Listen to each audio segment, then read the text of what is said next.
ব্যাসকুণ্ড চট্টগ্রাম জেলার সীতাকুণ্ড শঙ্কর মঠ ও মিশনের সামনে অবস্থিত।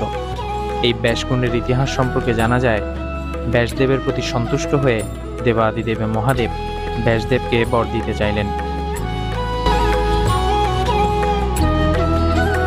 ব্যাসদেব মহাদেবের নিকট প্রার্থনা করলেন এমন একটি কুণ্ড নির্মাণ করে দিতে, যেখানে স্নান করলে এবং পূর্বপুরুষদের উদ্দেশ্যে পিণ্ডদান করলে তা যেন গঙ্গা স্নান এবং গঙ্গায় পিণ্ডদানের ফল লাভ হয়।